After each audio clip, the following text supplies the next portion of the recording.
یہ آدھے گھنٹے کے 1.5 گھنٹے کے ویڈیو دیکھ کر ایک رائے قائم کرنا، یہ اپنے لیے ایک بہت بڑا چیلنج پیدا کرنا ہے اس دنیا اور آخرت کے اندر۔ اور اللہ کے نبی نے فرمایا من سکت سلیم و من سلم نجا، جس نے سکوت اختیار کیا اس نے سلامتی پائی، اور جس نے سلامتی پائی اس نے نجات پائی۔ لہذا یہ سب باتیں جب سارے اینگل سے ہم سامنے رکھتے ہیں تو بات کلیئر ہوتی چلی جاتی ہے۔ لہذا اللہ تبارک و تعالیٰ نے جو ان کا ایمان لانے کا معاملہ ہے، جیسے کہ ہم نے دیکھا کہ لگ بھگ 8 ہجری میں مکہ فتح ہوا ہے، اور اسی وقت جو ہے وہ آپ ایمان لائے ہیں، تب قاتل ابن اسد ہیں، اس وقت آپ اسلام لائے ہیں، ایمان لائے ہیں۔ لہذا جو ہے وہ اللہ تبارک و تعالیٰ نے جہاں پر عمومی طور پر صحابہ کرام کے فضائل کا ذکر کیا ہے، اللہ کے نبی نے عمومی طور پر صحابہ فضائل کا ذکر کیا ہے، ایسے ہی بالخصوص تمام صحابہ کا جو نبی صلی اللہ علیہ وسلم نے فضائل بیان کیے، اس میں امیر معاویہ کے فضائل بھی بیان کیے رضی اللہ عنہ۔ اللہ کے نبی صلی اللہ علیہ وسلم انہ قال فی معاویہ اللہم اجعلہ ہادیا مہدیا واہدہ واہدی بہ۔ البانی رحمہ اللہ اس کو سلسلۃ الصحیحہ میں لائے ہیں، اس روایت کو صحیح قرار دیا ہے، جو بخاری میں فی تاریخ میں ہے، تاریخ کے اس میں ہے، اور ترمذی میں ابن اسعد میں ہے، اور یہ تمام روایتوں کو سلسلۃ الصحیحہ میں لائے ہیں اس کے حوالے سے، اور اس کو صحیح قرار دیا ہے۔ اللہ کے نبی نے دعا دی ہے امیر معاویہ رضی اللہ عنہ۔ اللہ کے نبی نے عمومی طور پر امت کے لیے بہت سی دعائیں کی، خصوصی طور پر جنرلی صحابہ کو دعائیں کی، اور ان میں اگر اللہ کے نبی نے اسپیسیفک کسی ایک صحابی کو کوئی دعا کی تو وہ فضیلت کوئی پا سکتا ہے کیا؟ کس کے بارے میں سوچ رہے ہو، کس کے بارے میں بول رہے ہو جس کو نبی نے دعا دی؟ اے اللہ تو اس کو ہدایت یافتہ بنا دے، اور اس کو ہدایت کی طرف بلانے والا بنا دے، اور اس کو تو ہدایت دے، اور اس کو ہدایت کا ذریعہ بنا دے، سورس آف ہدایت، ذریعہ بنا دے ہدایت کا۔ کیا خیال ہے؟ اللہ کے نبی صلی اللہ علیہ وسلم نے آپ کے لیے دعا مانگی، اللہ رب العزت نے آپ کی دعا کو قبول کیا۔ اس حدیث کو بنیاد بناتے ہوئے کوئی انسان اس تاریخ کا مطالعہ کرے کہ کتنے لوگ یہاں سے پیچھے سے شروع کریں کہ اسلام میں داخل ہوئے آپ کے 20 سالہ دور کے اندر، اسلام کے ہدایت میں اور اسلام میں آنے کا ذریعہ بنا یہ 20 سال کا دور، اسلام کا سنہرا دور۔ کتنے لوگ ہیں اس کا صحیح تعداد اللہ تعالیٰ کو ہی معلوم ہے۔ نبی صلی اللہ علیہ وسلم کی دعا ہے آپ کے لیے، یہ آپ کے فضائل کے اندر ہے۔ پھر یہ ہے کہ آپ کاتب وحی ہیں۔ جب آپ اسلام لائے تھے تو ابو سفیان جو آپ کے والد ہیں، اللہ کے نبی کے پاس اپنے بیٹے کو امیر معاویہ کو لے کر آتے ہیں، کہتے ہیں رضی اللہ عنہ کہ اللہ کے رسول صلی اللہ علیہ وسلم میرا یہ بیٹا پڑھنا لکھنا جانتا ہے، کیونکہ اس آبادی کے اندر پڑھنے لکھنے کا چلن اتنا عام نہیں تھا، ہاں مگر بریلینٹ تھے، ہوشیار تھے وہ لوگ، آئی کیو لیول بہت اونچا تھا ان کا، بائی ہارٹ بہت ساری چیزیں ان کو یاد تھیں، بہت انٹیلیجنٹ تھے وہ لوگ۔ مگر یہ جو art of writing and reading, ایک بات ہمیں اپنے ذہن سے نکال دینی چاہیے کہ جو پڑھا لکھا نہیں ہوتا آدمی، اس کا آئی کیو لیول نہیں ہوتا ہے، بہت صحیح ہوتا ہے، پڑھا لکھا نہیں ہے مگر اس کے فیکٹری کے اندر انجینئرس ہیں اور بڑے بڑے کوالیفائڈ ہیں، اور جو ہے وہ ڈگری ہولڈر ہے، گریجویٹ پوسٹ گریجویٹ، اس کے انڈر میں اس کی کمپنی میں کام کرتے، وہ پڑھا لکھا نہیں، اور آئی کیو لیول اس کا وہ چلتا ہے جو انجینئر کا نہیں چلتا ہے۔ تو آئی کیو لیول ایک الگ چیز ہے، تجربات مشاہدات سے اس نے اور اس کو شارپ کیا۔ مگر یہ ہے کہ یہ بھی نہیں ضروری کہ جس کا ڈگری ہے اس کا آئی کیو لیول اچھا ہے اور بریلینٹ ہے، یہ بھی ضروری نہیں ہے، دونوں چیزیں ہیں۔ تو یہ بات بھی ہم کو کلیئر ہونی چاہیے۔ تو اس اعتبار سے یہ پڑھنا اور لکھنا جانتے تھے، art of writing and art of reading جانتے تھے، اور اس اعتبار سے آپ دیکھیے کہ آپ کاتب وحی ہیں، وحی کی کتابت کرتے تھے، اور ان کاتبین وحی کے اندر بھی آپ کا شمار ہوتا ہے جو ہمتن ہمیشہ نبی کے ساتھ لگے رہتے تھے، نبی صلی اللہ علیہ وسلم جو بھی ڈکٹیٹ کرتے وہی کرتے اس کو وہ لکھنے کے لیے. لہذا جو ہے وہ اسی کے ساتھ ساتھ جو ہے وہ اللہ کے نبی صلی اللہ علیہ وسلم کے وہ صحابہ جو خاص طور سے اللہ کے نبی سے کچھ نوٹ کرنے کے اوپر نبی صلی اللہ علیہ وسلم نے ان کو مامور کیا تھا، ذمہ داری دی تھی. یہاں وہاں سے جو خطوط آتے تھے، خطوط بھیجنے ہوتے تھے، خطوط آتے تھے، تو یہ جو مراسلات، مکتوبات، لیٹرز آتے جاتے تھے، اس کی نگرانی کے اوپر جن صحابہ کو مامور کیا تھا اللہ کے نبی صلی اللہ علیہ وسلم نے، لیٹر بھیجنا ہے، لیٹر آیا ہے، اس کو پڑھنا، سمجھنا، سمجھانا، ان ساری چیزوں کو لے کر 3 صحابہ کا نام ہم کو ملتا ہے. ایک زید بن ثابت رضی اللہ عنہ، اس کے بعد میں معاویہ رضی اللہ عنہ. یہ صحابہ بھی ان خاص صحابہ میں شامل ہے جن سے اللہ کے نبی صلی اللہ علیہ وسلم خطوط ارسال کرتے تھے، اور ان کو یہ ذمہ داری اللہ کے نبی صلی اللہ علیہ وسلم نے دی تھی. اور اسی نسبت سے آپ دیکھیے مفتی حرمین شریفین شیخ عبداللہ تبری جو ہے وہ انہوں نے کہا کہ 13 ایسے صحابہ ہیں جو بہت کثرت سے نبی کے ساتھ وحی لکھنے کے لیے لگے رہتے تھے. ان 13 میں سے ایک امیر معاویہ رضی اللہ عنہ. اسی طریقے سے یہ اسلاف نے، علماء نے بتایا کہ یہ آپ کے امانت داری کی دلیل ہے، کیونکہ اللہ کے نبی کے فرمان اور وحی کو محفوظ کرنا، تو یہ اللہ تعالیٰ نے جب یہ قرآن مجید کے اندر آیت نازل کی، انا نحن نزلنا الذکر و انا لہ لحافظون، کہ ہم نے اس ذکر کو بے شک نازل کیا ہے اور ہم ہی اس کی حفاظت کریں گے، تو اس حفاظت کے لیے اللہ نے کچھ اسباب پیدا کیے. اذا اراد اللہ شیئا حین اسبابہ، جب اللہ کسی چیز کا ارادہ کرتا ہے تو اس کے لیے ریزنز پیدا کرتا ہے. تو یہ وہی محفوظ ہو گئی. تو اس کے اندر اللہ نے جو اسباب پیدا کیے، ان اسباب میں سے ایک سبب کاتبین وحی ہے، اور ان کاتبین وحی کے اندر امیر معاویہ رضی اللہ عنہ ہے. اور اللہ اگر کسی کو سلیکٹ کر لے، اس وحی کی حفاظت کی لیے سبب بنا دے، تو اس کے اندر امانت داری کا ہونا ضروری ہے. اس کی دلیل کیا ہے؟ اس کی دلیل یہ ہے کہ اس کے اندر جو ہے وہ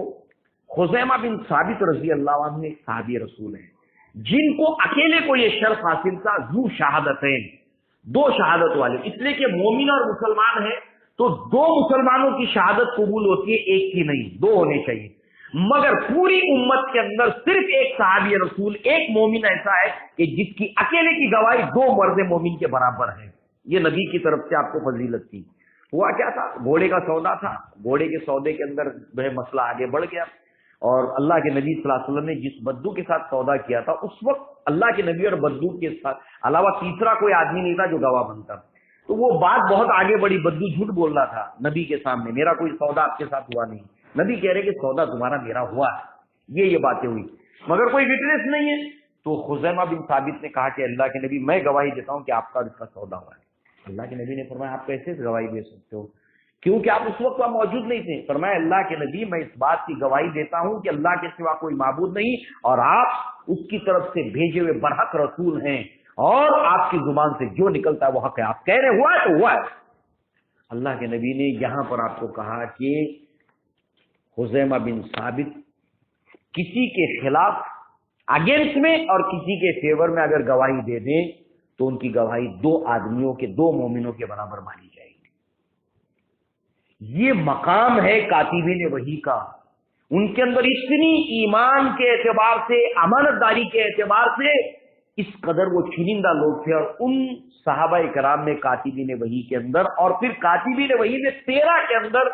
امیر معاویہ تھے رضی اللہ عنہ. لہذا جو ہے وہ اسی کے ساتھ ساتھ آپ سے لگ بھگ 163 سے 173 روایتیں موجود ہیں جو آپ نے اللہ کے نبی صلی اللہ علیہ وسلم کی روایتیں نقل کی ہیں. اس کے اندر ام حبیبہ سے بھی، آپ کی بہن سے ہیں. ابو بکر صدیق رضی اللہ عنہ سے آپ نے روایت بیان کی ہے. تو غرض یہ کہ اسی کے ساتھ ساتھ اللہ کے نبی صلی اللہ علیہ وسلم کے زمانے میں بھی اور صحابہ کرام کے دور میں مختلف غزوات کے اندر آپ شریک ہوئے. حضر موت ہو، دعوت و تبلیغ کا معاملہ ہو، اسلام کے تبلیغ کا معاملہ ہو، اس کے پرچار کا معاملہ ہو، غزوہ حنین ہو، غزوہ طائف ہو، غزوہ یمامہ ہو، یہ تمام کے تمام چھوٹی بڑی مہمات کے اندر ایمان لانے کے بعد آپ ہمیشہ پیش رہے ہیں اور شریک رہے. کاتبین وحی بھی نبی کے ساتھ غزوات میں شرکت بھی، صحابہ کے دور میں فتوحات اسلامیہ کے اندر داخل رہے. اسی طریقے سے جو ہے وہ ایک روایت جو ہے امام مسلم نے بیان کی ہے، اور وہ روایت عبداللہ ابن عباس سے ہے کہ کہتے ہیں کہ عبداللہ ابن عباس بچے تھے اور کھیل رہے تھے آپ بچوں کے ساتھ، تو اللہ کے نبی صلی اللہ علیہ وسلم آئے، تو اللہ کے نبی صلی اللہ علیہ وسلم نے عبداللہ ابن عباس سے کہا کہ جاؤ معاویہ امیر معاویہ کو بلا لاؤ، معاویہ کو بلا لاؤ، معاویہ ابن ابو سفیان کو بلا لاؤ رضی اللہ عنہما۔ تو یہ گئے تو کھانا کھا رہے تھے امیر معاویہ رضی اللہ۔ اس روایت کو بہت زیادہ کوڈ کرتے ہیں کچھ لوگ، بالخصوص جو انجینئر مرزا وغیرہ، وہ اس نے ادھار کھائے بیٹھا ہو، اور بچے جو ہے سنتے ہیں اس کو، تو اس کو اور دوسری روایتوں کو بنیاد بنا کے وہ بات کرتا ہے۔ تو بہرحال جو ہے وہ بلا کر لاؤ، تو اس وقت وہ کھانا کھا رہے تھے، تو کہا کہ میں کھانا کھا کر آتا ہوں، تو اللہ کے نبی صلی اللہ علیہ وسلم نے فرمایا لا اشبع اللہ بطنہ، کہ تمہارا شکم کبھی نہ بھرے، ایسا اللہ کے نبی صلی اللہ علیہ وسلم نے کہا۔ اب دیکھیے اس بات کو سمجھنے کے لیے آیا یہ بد دعا ہے کہ دعا ہے، یہ بد دعا ہے کہ دعا ہے، یہ اس کو نقل کیا جاتا ہے، اور کہا تو دیکھو امام مسلم نے اس کو نقل کیا ہوا ہے۔ اللہ کے نبی صلی اللہ علیہ وسلم نے ابی بن کعب سے ایک مرتبہ کہا، آپ نماز کے اندر تھے، اللہ کے نبی نے آواز دی، تو آپ نماز کے اندر تھے، نماز پوری کی آپ نے، جسٹ لائک وہ جو واقعہ ہے جو اللہ کے نبی نے بیان کیا بنی اسرائیل کے اندر، وہ ایک عابد اور زاہد کا، جریج کا، ماں آئی بلانے کے لیے، کھانا پوشا لے کر آئی، تو نماز پڑھ رہے تھے، نفل نماز میں تھے، کہا یا جریج، آواز دی، ایک دن دو دن، کہا کہ نماز پڑھ رہا ہوں تو کیا، تو نماز ہی کمپلیٹ کر لیتا ہوں، تو ماں نے بد دعا دی، ٹھیک ہے، مگر اللہ کا ولی ہے،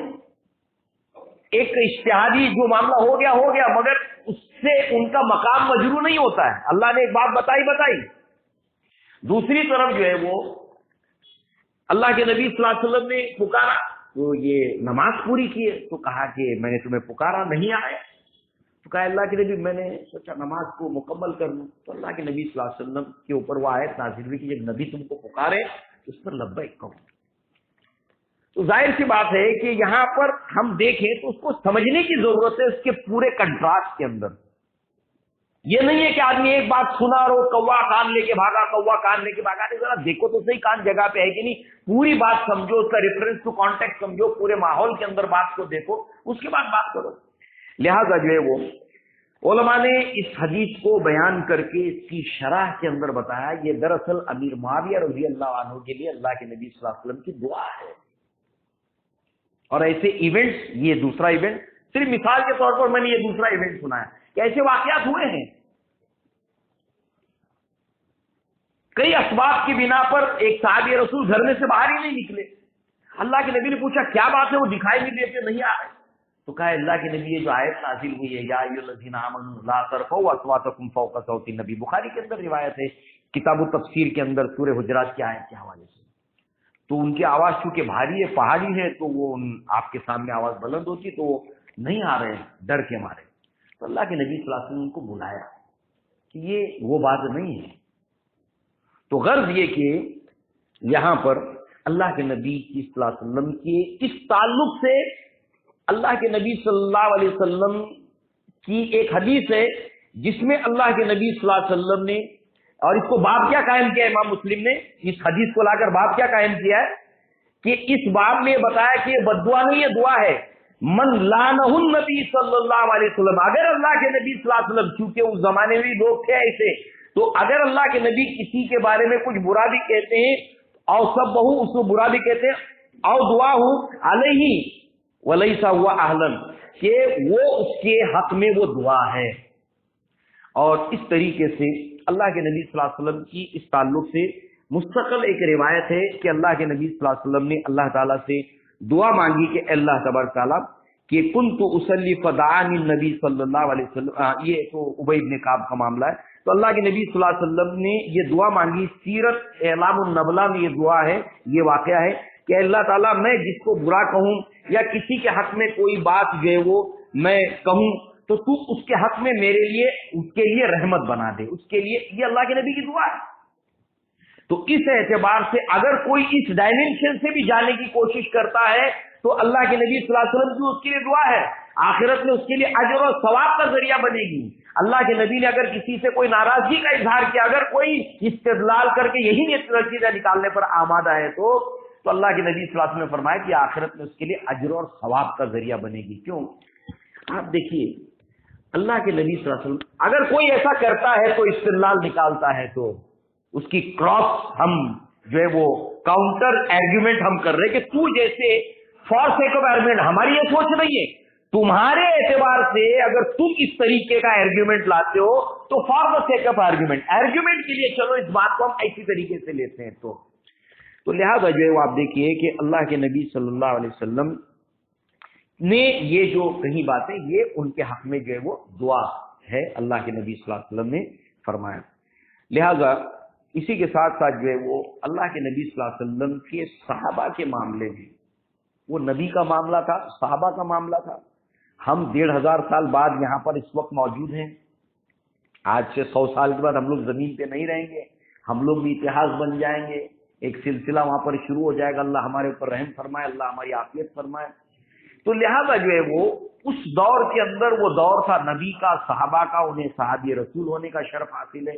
بہت سے ایسے واقعات ہیں کہ اس کے باوجود بھی اللہ تعالیٰ ان کی مغفرت کر چکا ہے، ان کو رضی اللہ عنہم ورضوا عنہ کا سرٹیفکیٹ مل چکا ہے۔ تو اس اعتبار سے کوئی بھی قیامت تک آنے والا انسان اس کا مقام اور مرتبہ ہرگز ہرگز ہرگز نہیں پا سکتا۔ دوسری مثال میں آپ کو دوں کہ اگر اللہ کے نبی نے کسی صحابی سے ناراضگی کا اظہار بھی کیا ہے، اس کی ایک لسٹ ہے، اس کی ایک فہرست ہے۔ پھر صحابہ کے درمیان ناچاتیاں، اس کی ایک فہرست ہے، جس کو مشاجرات صحابہ کا سبجیکٹ کہا جاتا ہے، مگر اس سے آپ جو چاہے دلیل نہیں لے سکتے، جس کو اہل تشیع لیتے ہیں وہ نہیں لے سکتے آپ۔ جنگ جمل ہے، جنگ صفین ہے، سب کچھ ہے، مگر اس کے ساتھ ساتھ وہاں پر عبداللہ ابن سبا، یہود کی، مجوسیوں کی کانسپیریسیاں ساتھ ساتھ چل رہی ہیں، اور وہی تھی تو اللہ تعالیٰ ہر سازش کو بے نقاب کر دیتا تھا، مگر وہی کے سلسلہ بند ہونے کے بعد کبھی دشمن کی سازش کامیاب ہو سکتی ہے۔ تو لہذا جو ہے وہ اب دوسری مثال دیکھیے، ناراضگی کس سے ہوتی ہے؟ قرآن مجید کے اندر سورہ برات کے اندر اور دیگر سورتوں میں کئی واقعات ہیں کہ منافقین آتے تھے مدینہ کے اندر، کہتے تھے تبوک کے وقت میں مجھے تھوڑا سا بچہ بیمار ہو گیا، یہ ہو گیا، نبی صلی اللہ علیہ وسلم نے چلنے کے لیے کہا، مال خرچ کرنے کے لیے کہا، تو پیچھے بھاگتے تھے، بہانے کرتے تھے، منافقین بہانے کر کر کے بھاگ جاتے تھے، تو اللہ کے نبی ان کو چھوڑ دیتے تھے کہ جاؤ۔ مگر غزوہ تبوک کے وقت میں پورے رجسٹر کے اوپر نام مینٹین ہوئے تھے کہ کون کون نہیں آیا، کون کون آیا ہے۔ اس وقت نبی نے کمپلسری کیا تھا تبوک میں چلنے کو، کیونکہ رومن امپائر تھے، بدر میں کمپلسری نہیں تھا، احد میں کمپلسری نہیں تھا، احزاب میں کمپلسری، تبوک میں نبی نے کہا ہر ایک کو چلنا ہے۔ اور اس وقت کچھ صحابہ کرام پیچھے رہ گئے تھے کچھ سوچ کر، جیسے ایک صحابی رسول ہیں، وہ یہ سوچ کر رہے گے کہ نبی تو سب کے ساتھ جا رہے ہیں، 30,000 قریب صحابہ آپ کے ساتھ ہیں، تو لشکر پڑاؤ کرے گا، تو پڑاؤ کرنے سے لے کر دوبارہ اٹھنے تک 3-4 گھنٹے جائیں گے، پھر وہ آہستہ آہستہ چلے گا، تو میں اکیلا آدمی ہوں، اسپیڈ میں چلوں گا۔ آپ کو اکیلے کو وکرول اسٹیشن جانا ہے، آپ جلدی پہنچتے، پوری فیملی کو لے کے جانا ہے، ارے تالا بند کیا کیا، لائٹ بند کی کیا، پنکھا بند ہو گیا کیا، سب دیکھو، سب ٹھیک ٹھاک کرو، سب نکلتے، رکشہ ڈھونڈتے، تو کتنا ٹائم جاتا ہے وکرولی اسٹیشن پہنچنے میں، اکیلا جلدی پہنچ جاتا، تو میں اکیلا بعد میں نکلوں گا اور اس جگہ پہ ان کو پا لوں گا۔ پھر ایسا کرتے کرتے اتنا ڈیلے ہوتا ہے کہ وہ سوچتے ہیں میں کتنا بھی تیز چلوں واپس نہیں آتا۔ اللہ کے نبی تبوک سے جب واپس آئے تو ایسے صحابہ کے اندر کعب ابن مالک، مرارہ بن ربی، ہلالہ بن امیہ اور دیگر 7 صحابہ تھے جو نیک نیتی کے ساتھ جانا چاہتے تھے، شامل نہیں ہو سکے، تو اللہ کے نبی نے ان کا بائیکاٹ کیا، مقاطع کیا۔ دیکھیے ان صحابہ کرام کا نبی نے مقاطع کیا قریب 40 دن تک، اور منافقین آ کر قسمیں کھا رہے ہیں کہ اللہ کی قسم ایسا ہوتا، تو نبی چھوڑ دے رہے، کیوں پتا ہے؟ جب توقع ہی اڑ گئی غالب تو کیا کسی کا گلا کرے کوئی، ان سے کوئی امید نہیں ہے، ان کو لے جانا بھی بیکار ہے، وہاں پر جا کے کچھ ہنگامہ کریں گے، یہ بہانے بازی کر رہے ہیں۔ بھائی تم سے ایسی امید نہیں تھی، تم نے کیوں ایسا کیا، تم کیوں پیچھے رہ گئے؟ تو جس سے امید ہوتی ہے، توقع ہوتی ہے، اس سے ناراضگی ہوتی ہے۔ آپ کا دوست ہے، ایک آپ کا دشمن ہے، ایک ہی بلڈنگ میں رہتا ہے، اس سے کوئی امید نہیں ہے تو آپ ٹھیک ہے، اس سے کوئی اتنا دل میں نہیں رکھتا، مگر یار تم نے ایسا کیوں کیا، میں نے تم سے امید نہیں رکھی تھی۔ یہ جذبات کو سمجھنے کی ضرورت ہے۔ تو اگر اللہ کے نبی نے کسی سے ناراضگی کا اظہار بھی کیا ہے تو وہ اس کے حق میں دعا بھی ہے، اس کے حق میں خیر بھی ہے، اور اللہ کے نبی ان سے یہ توقع رکھتے تھے کہ یہ اللہ تعالیٰ کے دین کے سچے سپاہی ہیں۔ تو لہذا جو ہے وہ اس طریقے سے، اب یہ تو ان کے اپنے رشتے ہیں، اللہ کے نبی نے امت کو ان کے بارے میں کیا کہا؟ اللہ کے نبی صلی اللہ علیہ وسلم فرمایا اللہ اللہ فی اصحابی لا تتخذهم غرضا من بعدی فمن احبهم فبحب احبهم ومن ابغضهم فببغض ابغضهم ومن عذاهم فقد عذا اللہ ومن عذا اللہ فیوشک ان یاخذه۔ ترمذی کے اندر یہ روایت ہے، اللہ کے نبی صلی اللہ علیہ وسلم نے فرمایا کہ اللہ میرے صحابہ کے معاملے میں ڈرو، اللہ تعالیٰ سے ڈرو، جس کسی نے ان سے محبت رکھی اس نے مجھ سے محبت رکھی، اور جس نے ان سے بغض رکھا اس کا بغض مجھ سے ہے، اور اس نے گویا مجھے ایذا پہنچائی اور اس نے اللہ کو ایذا پہنچائی۔ یہ ہمارے لیے تو تمام صحابہ، چاہے ایک دن کے لیے اللہ کے نبی سے ملا ہے کوئی صحابی رسول، اور ایک دن اللہ کے نبی کو اپنی آنکھوں سے دیکھا، ایمان لایا، ایمان کی حالت میں فوت ہوا، ایک ہی دن دیکھا ہے، اس کا وہ مقام ہے جو قیامت تک آنے والے غیر صحابی کو مقام نہیں مل سکتا۔ امیر معاویہ نے تو 2 سال سے زیادہ نبی کے ساتھ وقت گزارا، خلفائے راشدین کے دور کے اندر رہے، ایک طویل عرصہ خلفائے، جو اللہ نے بہترین دور بتایا اللہ کے نبی نے، اس دور کے اندر آپ نے اپنا وقت گزارا۔ لہذا جو ہے وہ اسی کے ساتھ ساتھ اللہ کے نبی صلی اللہ علیہ وسلم کے بعد آپ ابو بکر صدیق کے دور خلافت کے اندر 2.25 سال کا عرصہ آپ نے اسلام کے اندر اچھی خدمات دی، اسلام کے فروغ میں آپ کا رول رہا۔ ابو بکر صدیق کے زمانے میں کچھ فتنے اٹھے تھے، ایک مرتدین کا فتنہ، ارتداد کی لہر اٹھی تھی، نمبر 2 نبوت کے جھوٹے دعوے دار، مانین زکوٰۃ، اور سلطنت روما کی طرف اللہ کے نبی صلی اللہ علیہ وسلم نے لشکر اسامہ کو روانہ کیا تھا۔ یہ 4 اہم میٹر تھے، اور ابو بکر کے 2 سالہ دور کے بہت بڑے کارنامے ہیں۔ اس لیے کہ کیا ہوتا ہے کہ لوگ ویٹ کر رہے تھے، دشمنان اسلام ویٹ کر رہے تھے، عبداللہ ابن ابی کا چھوڑا ہوا ٹولہ یہودی، جن کو مدینہ سے بنو قریظہ، بنو نذیر، بنو قینقاع نبی نے دھوکا، میثاق کے مدینہ کی خلاف ورزی کرنے کی وجہ سے ان کو مدینہ سے باہر نکال دیا، یہ خیبر میں گئے، ادھر جا کے بھی چپ نہیں بیٹھے، ادھر جا کے اکٹھ کیا، سارے قریش کو ملایا، سارے دشمنان اسلام کو ملایا، اور پھر دوبارہ جو ہے وہ اسلام کے خلاف وہ لوگ کرنے لگے۔ تو لہذا غزوہ خیبر ہوا، وہاں سے بھی وہ لوگ نکلے، پھر جا کر شام کے اندر بس گئے، اور پھر رومیوں کے ساتھ مل کر ساز بات کر کے اسلام کے خلاف کام کرنے لگے۔ تو لہذا جو ہے وہ آپ دیکھیے یہ ساری طاقتیں جو جھوٹے نبوت کے دعوے دار ہیں، یہودی ہے، منافقین ہیں، یہ سب کے سب نبی صلی اللہ علیہ وسلم کے بعد ویٹ کر رہے تھے۔ اس کے لیے ایک مثال آپ کو سامنے رکھنی پڑے گی۔ غزوہ احد کے اندر ابو سفیان نے اعلان کیا کہ تمہارے درمیان محمد صلی اللہ علیہ وسلم ہیں۔ اللہ کے نبی نے صحابہ اکرام سے کہا کہ کوئی جواب مت دو، نبی موجود تھے، کہا خاموش رہو، کوئی جواب نہیں دینا ابو سفیان کا۔ پھر آواز لگائی کہ تمہارے درمیان ابو بکر صدیق ہے رضی اللہ عنہ، اللہ کے نبی نے فرمایا خاموش ہے۔ پھر کہا عمر بن الخطاب ہے رضی اللہ عنہ، اللہ کے نبی نے فرمایا خاموش رہے، کوئی جواب نہیں۔ پھر نعرہ لگایا ہبل کی جے ہو، یہ پہلے کا واقعہ احد کا، ہبل کی جے ہو۔ تب اللہ کے نبی صلی اللہ علیہ وسلم نے فرمایا عمر تم نعرہ لگاؤ، آواز لگاؤ، اللہ مولانا ولا مولا لکم، اللہ ہمارا مولا ہے، تمہارے لیے کوئی مولا نہیں ہے۔ یہ واقعے کا مقصد کیا ہے کہ اللہ کے نبی کے بعد اب یہ جو اسلام ہے اس کو چارج کون ہاتھ میں لے کے آگے بڑھانے کی اہلیت رکھتا ہے؟ تو جیسے اللہ کے نبی کے بعد یہ سب دلوں میں سے کاؤنٹر ریولوشن جو دبے پڑے تھے دلوں میں نا، کچھ ہوپ نہیں کر نہیں پا رہے تھے، وہ سب دل میں سے نکلنا شروع ہو گئے۔ نبوت کے جھوٹے دعوے دار، ادھر سے منافقین، ادھر سے یہود، ادھر سے رومی، سب باہر آنا شروع ہو گئے۔ اور عائشہ صدیقہ رضی اللہ عنہا کہتی ہیں صحابہ کی حالت ایسی ہو گئی تھی جیسے تاریک رات کے اندر بجلیاں کڑک رہی ہیں، بارش برس رہی ہے اور ریوڑ بھیگی پڑی ہے، ان کا کوئی چراوا نہیں ہے، کہیں سے بھیڑیا آ کر جو ہے ان کو دبوچ لے جائے۔ یہ حالت صحابہ کی ہو گئی تھی، قیادت نہیں تھی۔ اس وقت اللہ تعالیٰ نے ابو بکر صدیق رضی اللہ عنہ کو کھڑا کر دیا۔ تو دشمنان اسلام نے دیکھا کہ اب ہمارے دروازے کھل گئے، اب ہمارے دروازے کھل گئے۔ وہ بہت نازک وقت تھا نبی صلی اللہ علیہ وسلم کے بعد. اس وقت جو ہے وہ جن صحابہ کرام نے بہت اہم رول ادا کیا ہے ارتداد کی لہر کو دبانے کے اندر، نبوت کے جھوٹے دعوے داروں کی سرکوبی کے لیے، مانی زکوٰۃ کے خلاف محاذ آرائیوں کے معاملے کے اندر، رومیوں کی بغاوت کے مقابلے میں اس کے اندر امیر معاویہ نے پیش اپنا رول ادا کیا اسلام کے دفاع کے اندر. یہ اپارچونٹی ہم کو نہیں ملی، یہ فضیلت اللہ نے ان کو دے دی. یہ رتبہ بلند ملا جس کو مل گیا، ہر مدعی کے واسطے دار و رسن کا ہر ایک کو نہیں ملتا. اللہ جس کو سلیکٹ کرتا اسی کو ملتا ہے. اس میں ایک مثال میں اور جوڑ دوں آپ کو، جن کا مقام تو وہ نہیں ہے مگر صحابی رسول ہے، سہیل بن عمرو ہیں رضی اللہ عنہ. صلح حدیبیہ اپنے ہاتھ سے لکھ رہے ہیں، نبی ایک طرف سے لکھا رہے، یعنی دو فریق لکھاتے نا صلح حدیبیہ، یعنی قریش کی طرف سے اسلام کے اگینسٹ میں ڈکٹیشن دینے والا سہیل بن عمرو رضی اللہ عنہ بعد میں ایمان لائے. تو ایک مرتبہ جو ہے وہ اللہ کے نبی صلی اللہ علیہ وسلم کے سامنے عمر بن الخطاب نے کہا اللہ کے نبی مجھے اجازت دیجیے میں اس آدمی کی گردن مار دوں. اللہ کے نبی نے فرمایا نہیں عمر،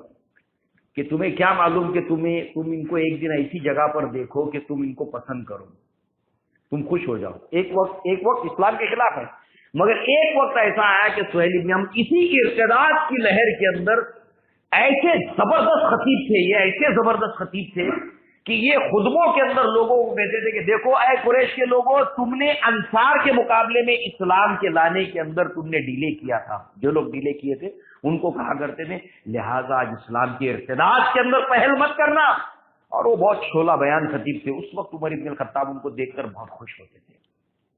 تو اس وقت جن لوگوں نے بہت اہم رول ادا کیا ابو بکر صدیق کے دور خلافت کے اندر، اس کے اندر امیر معاویہ رضی اللہ عنہ نے بہت ہی اہم رول کیا، کیونکہ آپ کے اندر فصاحت اور بلاغت اور جامعیت کی آپ کے کلام کے اندر. لہذا آپ نے چاہے زبان کے ذریعے سے ہو، چاہے بالسیف ہو، اللہ تعالیٰ کے دین کا دفاع کرنے والے کے صحابہ کرام کے اندر وہ صحابی رسول ہیں رضی اللہ عنہم. لہذا جو ہے وہ اسی کے ساتھ ساتھ عمر بن الخطاب کے دور خلافت کے اندر 10 سال تک 13 ہجری کے اندر آپ دیکھیے کہ آپ نے بہت اہم رول ادا کیے. جب اسلام جو ہے وہ جزیرہ نما عرب سے نکل کر پورے شمالی افریقہ سے نکل کر پورے افریقہ تک پھیلا عمر بن الخطاب کے دور میں، پھر اس کے بعد میں عراق سے نکلتے ہوئے ایران کی سرحدوں تک پہنچ کر سندھ کی طرف داخل ہونے لگا بڑی تیزی کے ساتھ میں، کہ اقبال نے اس کا نقشہ کھینچا ہے کہ مغرب کی وادیوں میں گونجی اذاں ہماری، تھمتا نہ تھا کسی سے سیل رواں ہمارا. ان فتوحات کے اندر عمر بن الخطاب کے دور کے اندر اسلام کے اسپریڈ ہونے کے اندر امیر معاویہ کا بہت اہم کردار ہے، جو آپ نے ان 10 سالوں میں عمر بن الخطاب کے دور خلافت کے اندر ادا کیا ہے. اور آپ کے دور کے اندر آپ کے بھائی تھے یزید ابن ابو سفیان. یہ یزید جو ہے وہ ان کے بھائی کا بھی نام ہے،